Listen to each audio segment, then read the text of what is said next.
आप सभी को मेरा नमस्कार। आपके मंजिल के इस सफर में आप सबका स्वागत है।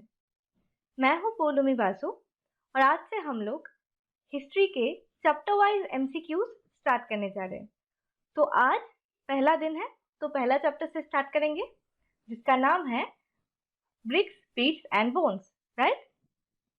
तो ये एमसीक्यू सीरीज आपके एग्जाम के लिए बहुत ही ज्यादा इम्पोर्टेंट होने वाले हैं, क्योंकि पहली बात तो है, अगर आपने पढ़े पढ़े रखे हैं चैप्टर को तो आपको पता चल जाएगा कि किस लेवल पे आप है, कितना आपको याद है, कितना नहीं है। और जितना याद नहीं भी होगा वो सब भी चीजें आपको इन क्वेश्चंस के थ्रू बहुत सारी चीजें कवर होते चलेंगे, ठीक है। तो चलिए शुरू करते हैं। तो देखते हैं आज का सबसे पहला question.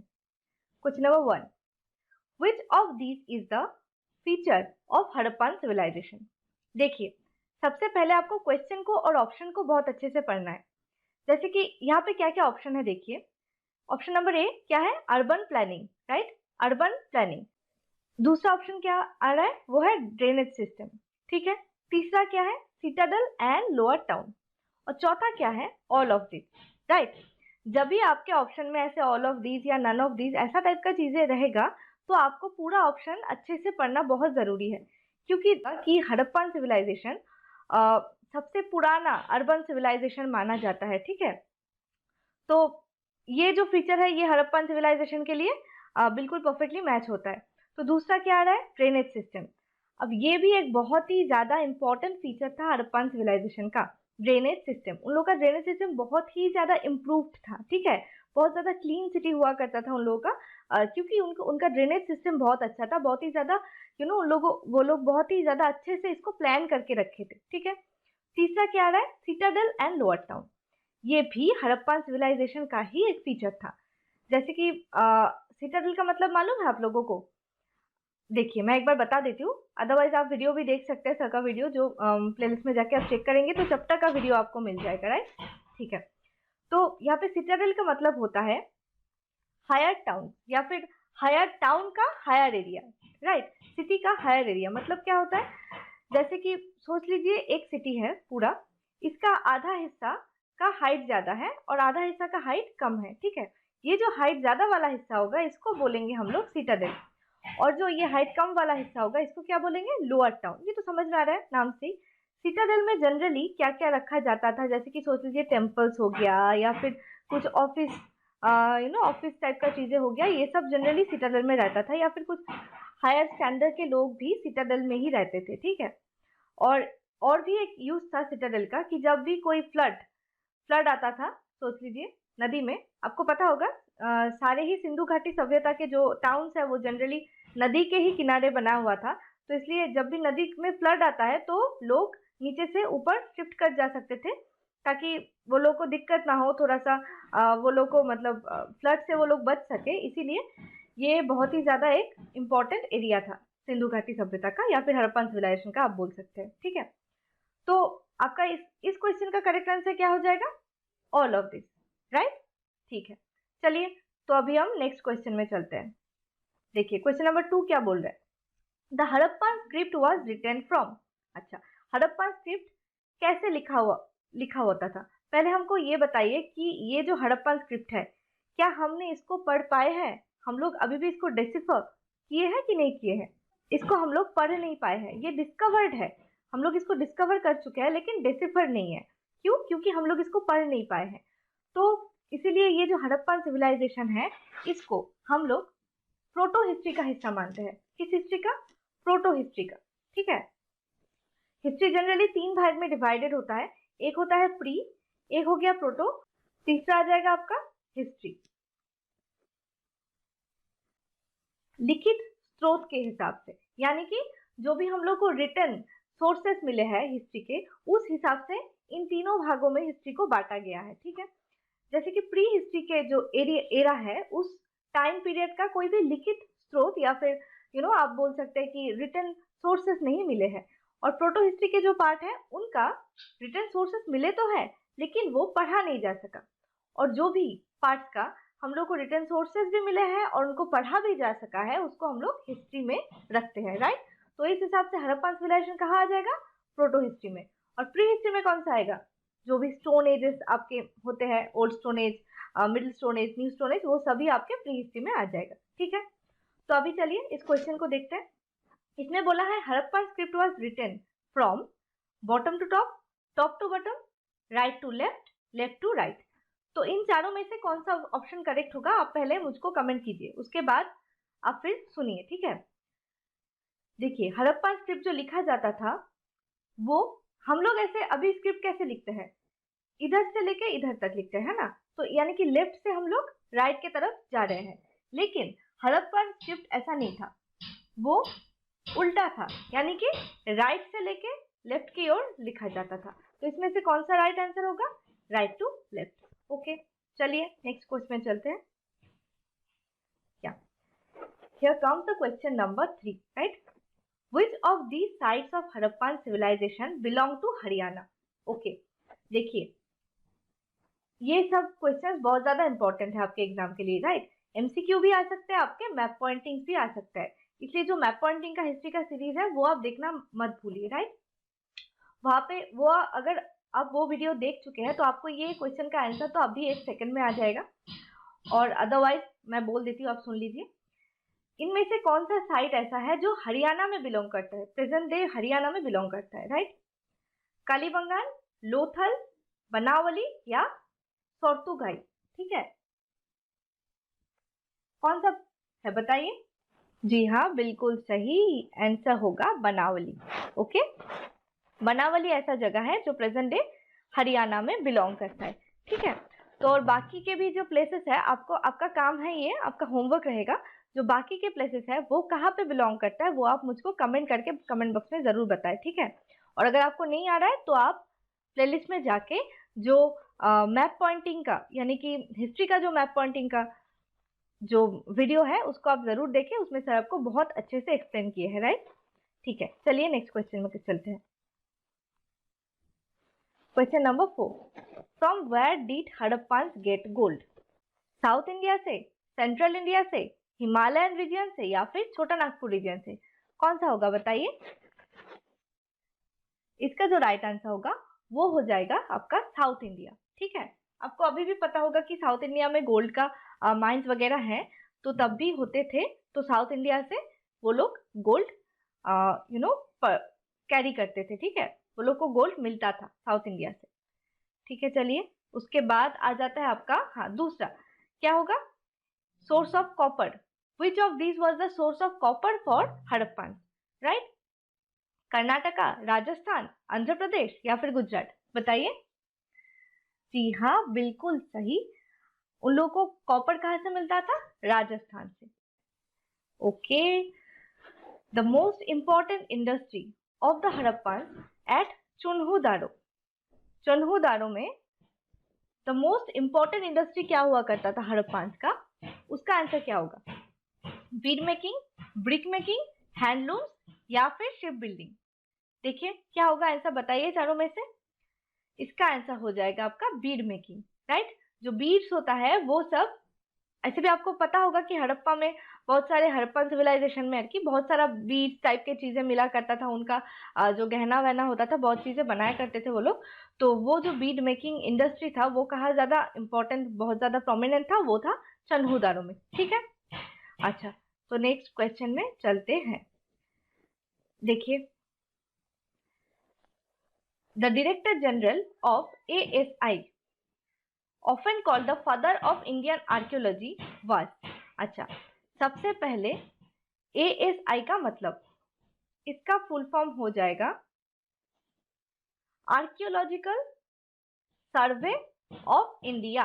A for archaeological, S for survey, I for India. ठीक है, यहाँ पे क्या होता है generally, archaeological survey of India generally ऐसा एक ऑर्गेनाइजेशन है जहाँ पे हिस्ट्री के जो भी हिस्टोरिकल चीजें मिलते हैं उनके बारे में रिसर्च होते हैं। तो कौन से डायरेक्टर जनरल है आर्कियोलॉजिकल सर्वे ऑफ इंडिया के, जिनको फादर ऑफ इंडियन आर्कियोलॉजी भी कहा जाता है? बताइए। John Marshall, REM wheeler, RD Banerjee या फिर अलेक्जेंडर कनिंघम? बताइए कौन होगा right answer? Yes, Alexander Cunningham, बहुत ही ज्यादा इंपॉर्टेंट पर्सनैलिटी है। ये ASI के डायरेक्टर जनरल भी हुआ करते थे और इनको फादर ऑफ इंडियन आर्कियोलॉजी भी कहा जाता है। ठीक है, याद रखिएगा इस क्वेश्चन को। Okay, which of these was not worshipped by the Harappan? Harappan इनमें से कौन सा गॉड को या फिर कौन सा भगवान को पूजते नहीं थे, वर्शिप नहीं करते थे? देखिए, नेचर, गॉडेस, इंद्र या फिर पशुपतिनाथ। क्या होगा बताइए? देखिए, नेचर के तो हड़प्पा बहुत ज्यादा रेस्पेक्ट करते थे, हड़प्पन सिविलाइजेशन के लोग बहुत ज्यादा पूजते भी थे। गॉडेस भी देखा गया है वहां पे, मतलब मातृ देवी का भी पूजा हुआ करता था। पशुपतिनाथ भी देखा गया है। ठीक है, पशुपतिनाथ का मूर्ति मिला है वहां पे। तो कौन सा नहीं होगा? वो होगा इंद्र।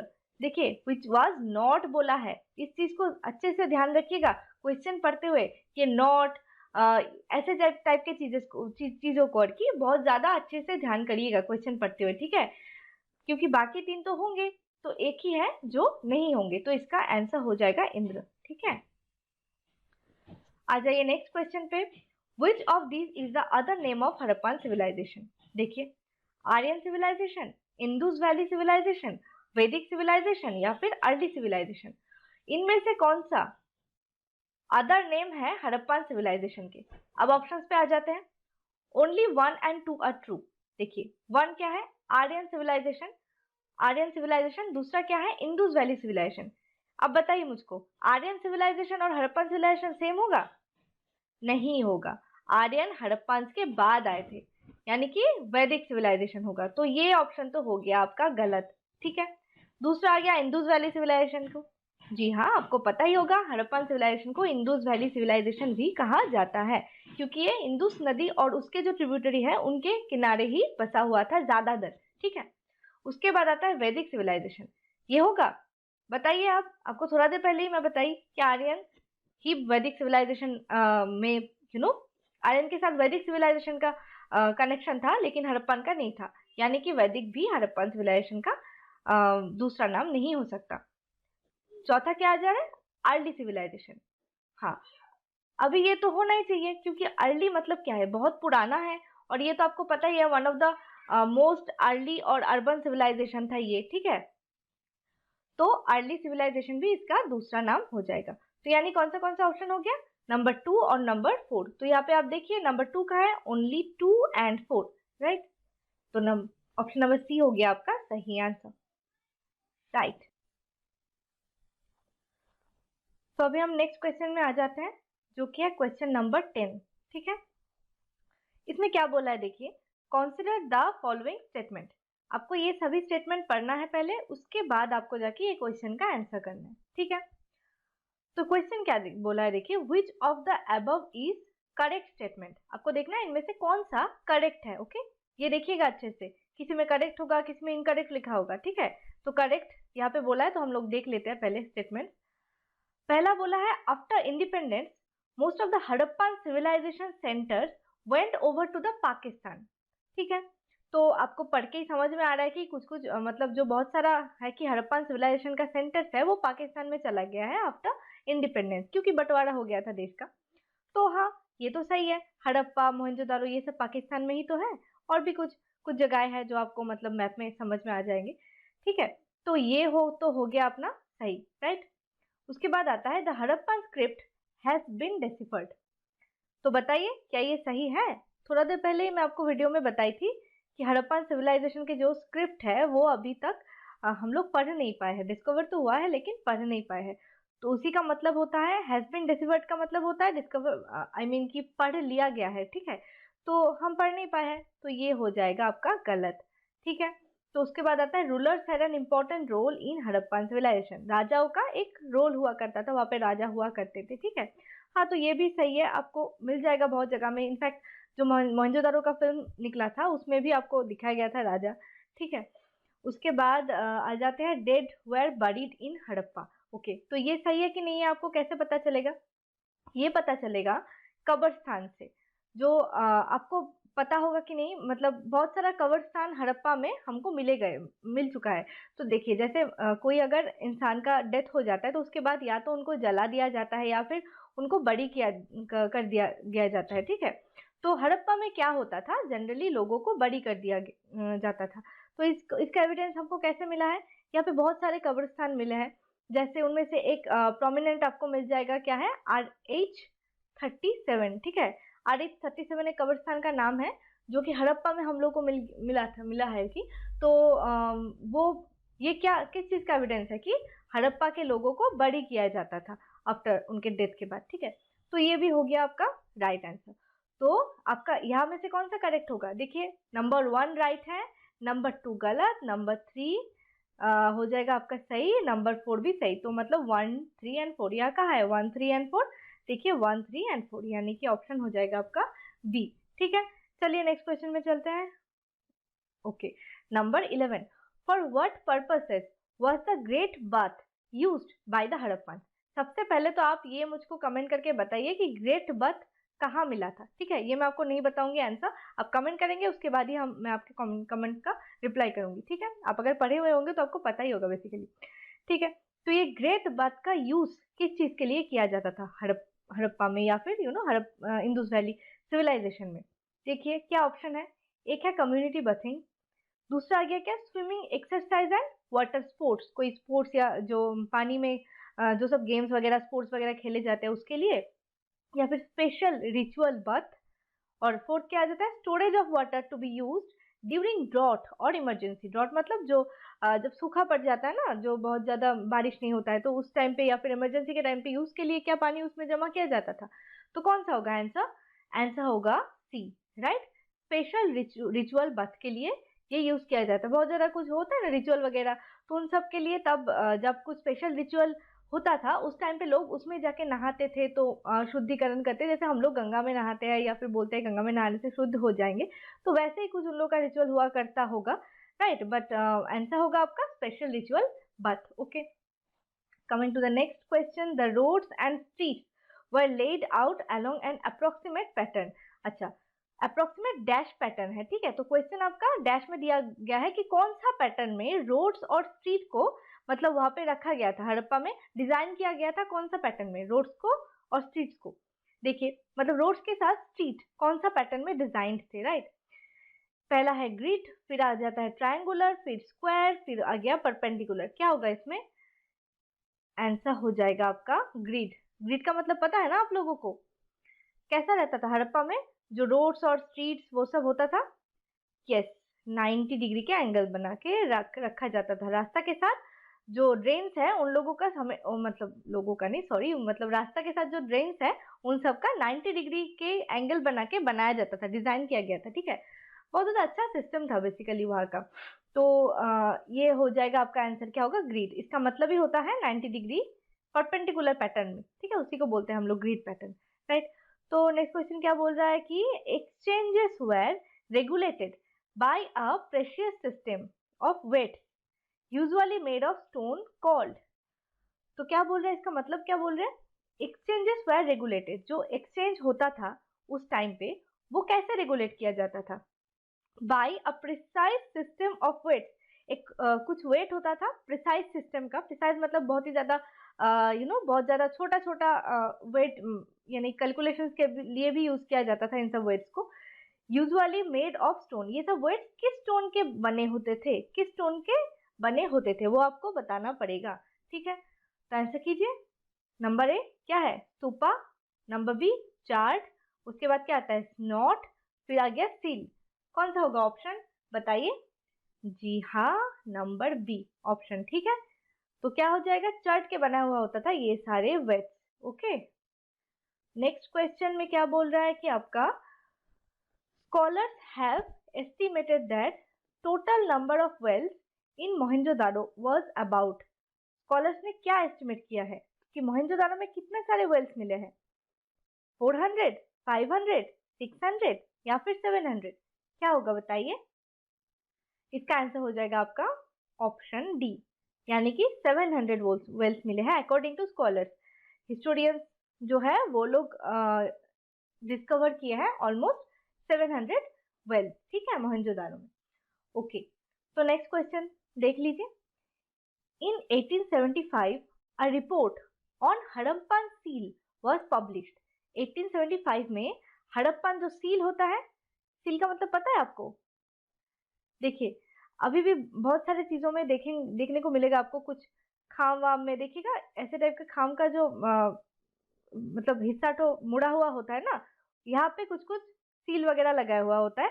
एक कुछ चिपकने वाला चीज होता है जो कि मतलब बाद में ड्राई हो जाता है, तो वो तोड़ने से, टूट जाने से समझ में आता है कि इसको किसी किसी ने खोला था, राइट। तो ऐसा ही टाइप का चीज को हम लोग सील बोलते हैं। अभी भी जो बॉक्सेस आता है अमेजन वगैरह में, फ्लिपकार्ट वगैरह में, उसमें भी ऐसे टाइप ऐसे कुछ मतलब सील्स लगाए हुए होते हैं। वैसा तो कुछ नहीं होता है, अभी अभी पेपर्स वगैरह का ही होता है। तो वो सब अगर थोड़ा सा भी कुछ लगा हुआ होता है या फिर थोड़ा सा उठा हुआ होता है, तो हम लोग को समझ में आ जाता है कि वो पहले से खुला हुआ होगा। तो इसी पर्पस से सील्स यूज होते हैं। कि पहली बात तो है कि समझ में आए लोगों को कि वो सुरक्षित था या नहीं, रास्ता में किसी ने खोला तो नहीं। और दूसरी बात है कि ये जो सील्स है, इनको देख के लोगों को समझ में आता था कि ये किसने भेजा है। तो वो उनका अपना पर्सनलाइज्ड सील्स हुआ करता था। ठीक है, आजकल भी हम लोग बहुत पर्सनलाइज्ड गिफ्ट वगैरह, चीजें वगैरह बनाते हैं लोगों को देने के लिए या फिर खुद के लिए भी। तो लोगों को देख के समझ में आ जाता था कि ये किसने भेजा है। तो इन सब पर्पस में सील्स यूज हुआ करता था। ठीक है, चलिए अब देखते हैं क्वेश्चन को। 1875 में हड़प्पन सील्स के ऊपर, इन्हीं सील्स के ऊपर एक रिपोर्ट पब्लिश हुआ था। ठीक है, विच वॉज रिटन बाय, ये रिपोर्ट किसने लिखा था, आपको बताना है नाम। जॉन मर्शल या फिर विलर, आर डी बनर्जी या फिर अलेक्जेंडर कनिंघम। कनिंघम के बारे में हम लोग पहले भी पढ़े हैं क्वेश्चन में, याद रखिएगा, वो बहुत ही इंपॉर्टेंट पर्सनैलिटी है। तो इस क्वेश्चन का आंसर बता दीजिए अभी। राइट, इसका भी आंसर है अलेक्जेंडर कनिंघम। ठीक है, तो हम लोग का दोनों क्वेश्चन का आंसर सेम हो गया। ओके, इनको और क्या कहा जाता था, पहले क्वेश्चन में हम लोग बताया है, बोलिए। Yes, father of Indian archaeology. और ये एएसआई का एक डायरेक्टर जनरल भी हुआ करते थे, राइट। ठीक है, चलिए अभी नेक्स्ट क्वेश्चन में चलते हैं। अच्छा, ये जो रिपोर्ट पब्लिश हुआ था ना, मैं आपको बता देती हूँ, ये एक पिक्चर फॉर्मेट में पब्लिश हुआ था। ठीक है, तो ये याद रखिएगा, एक इमेज फॉर्मेट में पब्लिश किया गया था। ठीक है, तो नेक्स्ट क्वेश्चन देखते हैं। Which of the following grains were found at Harappan sites? इनमें से कौन सा ग्रेन को हड़प्पन साइट में यानी कि डिस्कवर किया गया है, या फिर हड़प्पन सिविलाइजेशन के टाइम पे इनमें से कौन सा ग्रेन उगाया जाता था, राइट। एक हो गया व्हीट, बार्ली, लेंटिल या फिर ऑल ऑफ दिस। देखिएगा ये सब ऑप्शन बहुत ज्यादा इंपॉर्टेंट हो जाता है। ठीक है, क्या सभी है, इसके लिए आपको थोड़ा ज्यादा नॉलेज भी होना जरूरी है। अगर कोई चारों में से कोई एक होता तो आपको एक के नाम देख के भी समझ में आ जाते हैं। ठीक है, तो बताइए क्या होगा ऑप्शन। व्हीट हड़प्पन सिविलाइजेशन में मिलते थे, बार्ली भी मिलते थे, लेंटिल भी मिलते थे, यानी कि इसका आंसर क्या होगा, ऑल ऑफ दीज। ठीक है, तो इसके अलावा भी एक दो कुछ कुछ मिलते थे चीजें, यानी कि ग्रेन्स या फिर बोल सकते हैं आप, जैसे कि मिलेट, MILLETS, मिलेट्स। और सिसमी होता है ना, सिसमी तिल को बोलते हैं, सिसमी भी मिला था वहां पे। ठीक है, तो ये सभी नाम आप लोग थोड़ा सा याद रखेंगे, क्योंकि ये सब याद नहीं रखेंगे तो ऐसे करके ऑल ऑफ दिस करके आपको दे सकते हैं, या फिर विच of this was not found, ऐसे भी आ सकता है क्वेश्चन, राइट। तो आपको बाकी सब पता होगा तभी आपको समझ में आएगा कि कौन सा नहीं मिला था उस टाइम पे। ठीक है, तो चलिए नेक्स्ट क्वेश्चन देखते हैं। Which of the following statements is incorrect for drainage system discovered at Harappan site? अच्छा, एक सेकंड देखिए, ये थोड़ा सा क्वेश्चन का टाइपिंग गलत हो गया है, सॉरी फॉर दैट। ये एक्चुअली होगा which of the following methods. आप थोड़ा करेक्शन कर लीजिए, ठीक है। THODS, methods is incorrect for irrigation system, IRRIGATION।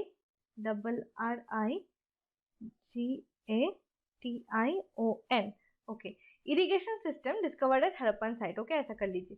तो कौन सा मेथड इनमें से इरिगेशन के लिए हड़प्पन सिविलाइजेशन में यूज नहीं होता था। ठीक है, ये होगा एक्चुअल जो मीनिंग है क्वेश्चन का। ठीक है, तो देखिए क्या क्या ऑप्शन है। पहले है कैनल्स, फिर वेल्स, फिर पर्शियन विल्स, उसके बाद आता है रिजर्वेयर। तो ये कैनल्स तो यूज होते थे हड़प्पन सिविलाइजेशन में, वेल्स भी होते थे। हम लोग देखे थोड़ा देर पहले मोहनजोदारो में कितने सारे वेल्स मिले हैं, और रिजर्वायर्स भी होते थे यूज। ठीक है, तो कौन सा आ गया, नहीं होता है पर्शियन विल्स। तो पर्शियन व्हील्स यूज नहीं होता था। ये क्या है, ये भी एक बहुत अच्छा इरिगेशन के ही सिस्टम है, एक जो मिडिल ईस्ट इसमें जनरली यूज किया जाता था। एक व्हील टाइप का होता है चक्का, उसके यहाँ से पानी जाता है तो चक्का घूमता है, तो उसके थ्रू और की इरिगेशन के लिए यूज किया जाता है ये पानी को, ठीक है। तो ये पर्शियन व्हील हड़प्पन सिविलाइजेशन में नहीं यूज किया जाता है, ठीक है। ओके, तो नेक्स्ट क्वेश्चन में चलते हैं। देखिए ये हो गया, ये क्वेश्चन वो वहां पे पिछले वाले में भी टाइप हो गया था, ठीक है, sorry for that mistake. Which of the following statements is incorrect for drainage system discovered at Harappan site? Right? Drainage system के बारे में कौन सा कथन सही नहीं है? पहले क्या बोला है, every house was connected to the street drain, तो ये सही है, आपको पता होगा, आप पढ़े होंगे। तो हर एक हाउस को जो मेन जो स्ट्रीट के ड्रेन है उसके साथ घर के जो छोटे छोटे नालियां होता है उसको कनेक्ट किया जाता था, ठीक है। तो ये हो जाएगा आपका राइट ऑप्शन। उसके ये राइट होगा about the drainage system of Harappan civilisation. उसके बाद आता है the main channels were made for bricks and made of bricks and covered with loose bricks to facilitate cleaning, ये भी सही है। जो मेन चैनल होता था उसको ब्रिक के बनाया होता था और उसको कवर किया जाता था लूज ब्रिक से, ताकि बाद में इसको फिर हटा के क्लीन किया जा सके, ठीक है। तो while cleaning the drain the debris collected were carted away। Okay, तो ये जो स्टेटमेंट दिया हुआ है ये गलत है। क्यों गलत है? क्योंकि यहाँ बोला है जो ड्रेन क्लीन करने के बाद जो सब गंदा चीजें वहाँ पे डेब्रिस जो कलेक्ट होता था, जो गंदा चीजें कलेक्ट होता था उसको कलेक्ट करके उसके बाद लेके कहीं दूसरी जगह में फेंक दिया जाता था, ठीक है, ऐसा बताया गया है। लेकिन एक्चुअली में ऐसा नहीं होता था। जो ड्रेन है उससे गंदगी को उठा के इसके साइड में ही सब जमा किया जाता था, ड्रेन के साइड में। जैसे अभी भी आपको देखने को मिलेगा, अगर बहुत सारे लोग जब ड्रेन्स वगैरह साफ करने आते थे म्यूनिसिपैलिटी से, तो आने के बाद वो लोग उसको जमा करके जाते हैं रास्ते के साइड में ही। बाद में अगर अच्छा सिस्टम हो तो बाद में लेके भी जाते हैं, लेकिन सब जगह में ऐसा होता नहीं है, ठीक है। तो ये आपका ऑप्शन तो मिल ही गया आपको। कौन सा सही होगा? ये सही होगा, क्योंकि यहाँ पे बोला है इनकरेक्ट बोला है ना, तो ये इनकरेक्ट है, ये सही मैच नहीं होता है हड़प्पन सिविलाइजेशन के ड्रेनेज सिस्टम के साथ। तो चौथा भी हम लोग देख लेते हैं एक बार, हाउस ड्रेन्स वर इम्प्लीटेड इनटू ए सिस्पिट, तो ये भी आपका सही हो जाएगा, ठीक है। तो आपका सी हो गया आपका राइट आंसर यहाँ पे। ओके, नेक्स्ट क्वेश्चन में चलते हैं। Given below are the purposes of sealing a bag of goods meant for the long distance communication, which of the following do you find incorrect? तो यह बोला है कौन सा आपको इनकरेक्ट लगता है, किसके बारे में? Purposes of sealing a bag of goods meant for long distance communication, जो आपको मैं थोड़ा देर पहले ही बोली थी, ठीक है। सील के पर्पस क्या होता है मैं आपको ड्राइंग करके भी समझाई। कोई भी चीज को जब बहुत दूर तक भेजा जाता है तो वो सही सलामत है कि नहीं, ये समझने के लिए सील को यूज किया जाता है, नंबर 1। और नंबर 2 क्या, जो भेजे हैं उनके जो आइडेंटिटी है वो क्या है, मतलब किसने उसको भेजा है, तो वो समझने के लिए, जैसे फ्लिपकार्ट के पैकेट में फ्लिपकार्ट का कुछ लोगो वगैरह लगाया हुआ होता है ना, राइट, तो वैसे ही टाइप का कुछ समझ में आता था, पर्सनलाइज। तो देखिए क्या है, wet clay was affixed on the knot, आपको निकालना है कि कौन सा। देखिए क्या बोला है यहाँ पे, do you find incorrect, right, तो आपको इनकरेक्ट निकालना है। देखिए सबसे पहले ये बोला है, हाँ, तो क्ले तो फिक्स किया ही जाता था नॉट में, ये सही है, ठीक है। उसके बाद seal was pressed on the clay living an impression, उस क्ले के ऊपर सील को चिपकाया जाता था ताकि एक इम्प्रेशन बना रहे कि किसने उसको भेजा है, ठीक है। तो ये भी सही हो गया आपका, ये तो गलत होगा नहीं। तो उसके बाद seal did not convey the identity of the sender, देखिए मैं थोड़ा देर पहले बोली सील तो कन्वे करता था ना आइडेंटिटी, तो ये आंसर आपका राइट आंसर हो जाएगा यहाँ पे, क्योंकि ये इनकरेक्ट ऑप्शन है। ओके, तो ये हो जाएगा राइट। नन ऑफ दिस तो नहीं होगा क्योंकि एक तो मिल ही गया हम लोगों को इनकरेक्ट, ठीक है। चलो तो नेक्स्ट में चलते हैं। Which of the following means of transports were not employed, Harappan civilisation के टाइम पे इनमें से कौन सा मीन ऑफ ट्रांसपोर्ट को यूज नहीं किया जाता था? देखिए क्या क्या बोला है, पहले बुलॉक कार्ट, उसके बाद बिस्ट्स ऑफ बर्डन। अच्छा, इसका क्या मीनिंग है मैं आपको बताती हूँ। Riverine routes, coastal routes, riverine routes मतलब क्या है, रिवर के रूट्स, ये सब तो यूज किया ही जाता था। कोस्टल रूट्स भी यूज किया जाता था, कोस्ट के बगल में जो रूट्स होते हैं। बुलॉक कार्ट ये भी यूज किया जाता था।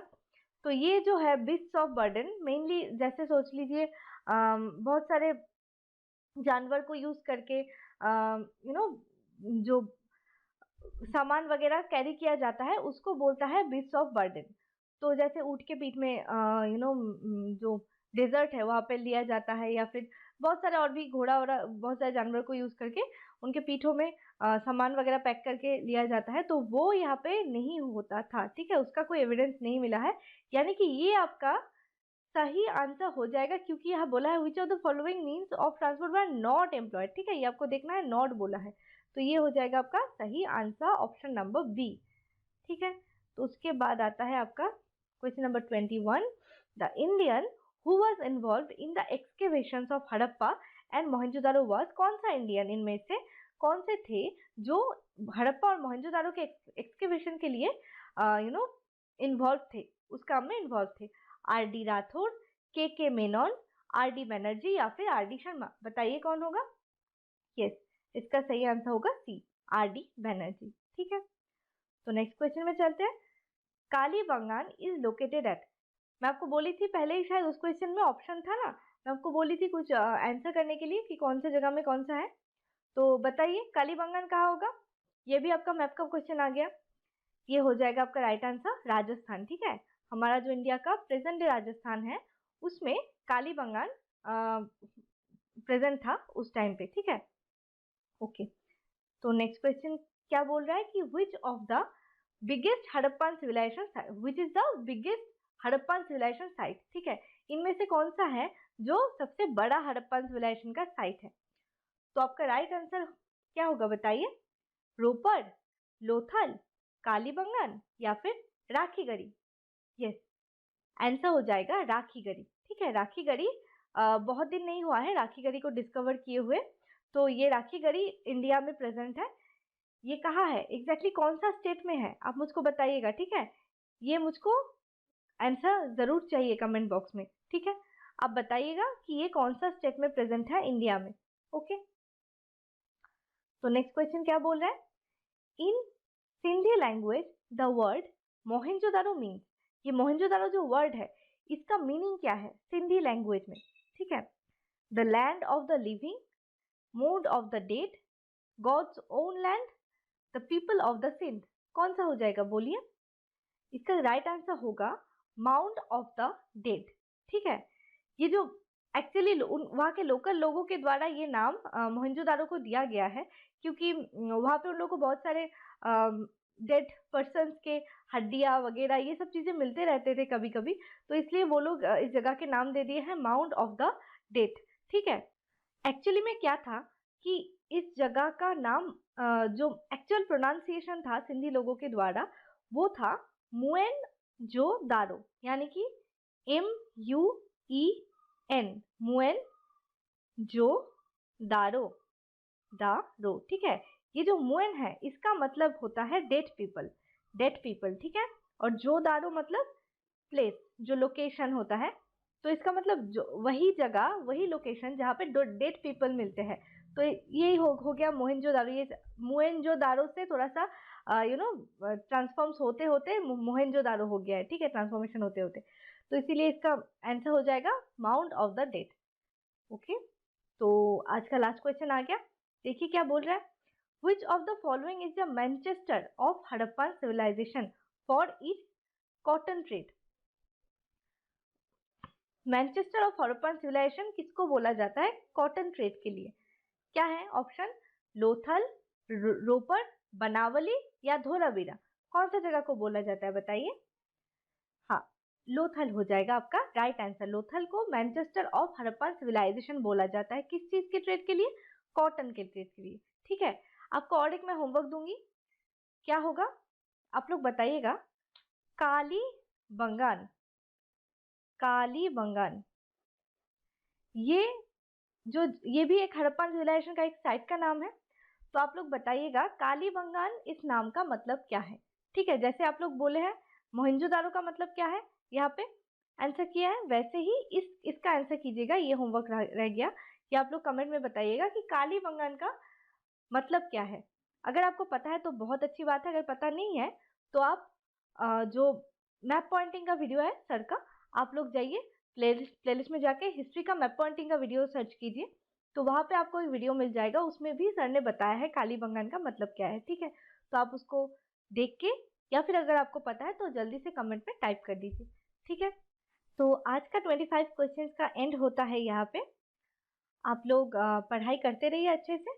हम लोग ऐसे ही बाकी सारे चैप्टर्स भी कंप्लीट कराते रहेंगे, और भी सब्जेक्ट्स हैं उनको भी ऐसे ही कंप्लीट करा दिया जाएगा। ठीक है, आप बस जुड़े रहे चैनल के साथ और देखते रहे आपकी मंजिल। ठीक है, तो तब तक के लिए स्वस्थ रहे, मस्त रहे। मिलते हैं अगले वीडियो में।